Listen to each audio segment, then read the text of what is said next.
ఒక చిన్న కుక్కకాటు ఒక నిండు ప్రాణాన్ని బలితీసుకుంది.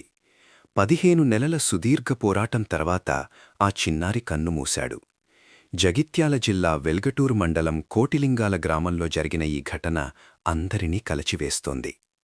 గ్రామానికి చెందిన శ్రీనివాస్ హైదరాబాద్లో సాఫ్ట్వేర్ ఇంజనీర్గా పనిచేస్తున్నారు. తన 8 ఏళ్ల కుమారుడు మణిదీప్తో కలిసి బంధువుల పెళ్లి కోసం స్వగ్రామానికొచ్చారు.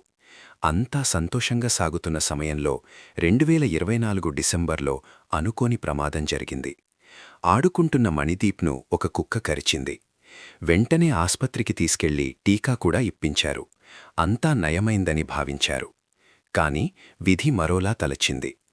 సంక్రాంతి సెలవులకు మళ్లీ ఇంటికి వచ్చిన మణిదీప్కు అకస్మాత్తుగా జ్వరం, శ్వాస తీసుకోవడంలో ఇబ్బంది మొదలైంది. పరిస్థితి విషమించడంతో హైదరాబాద్లోని ప్రైవేట్ ఆస్పత్రికి తరలించారు. అక్కడ పరీక్షించిన వైద్యులు కుక్క కాటు వల్ల వెన్నెముక నుంచి మెదడుకు వెళ్లే నరం దెబ్బతిన్నట్లు గుర్తించారు. అప్పటినుంచి ఆ చిన్నారి మృత్యువుతో పోరాడుతూనే ఉన్నాడు. శరీరం సహకరించకపోయినా కేవలం వెంటిలేటర్పైనే 15 నెలలపాటు చికిత్స పొందాడు. కన్నబిట్టను కాపాడుకోవడం కోసం ఆ తల్లిదండ్రులు తమ స్తోమతకు మించి ఏకంగా 50 లక్షల రూపాయలకు పైగా ఖర్చు చేశారు. బిట్ట కోలుకుంటాడని ఆశపడ్డారు. కాని ఆ పోరాటం నిన్నటితో ముగిసింది. చికిత్స పొందుతూ మణిదీప్ మరణించాడు.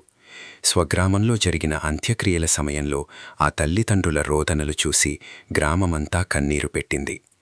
ఒక చిన్న నిర్లక్ష్యమో లేక విధి వైపరీత్యమో తెలీదు కాని ఒక సాఫ్ట్వేర్ ఇంజనీర్ ఇంట్లో తీరని విషాదాన్ని నింపింది.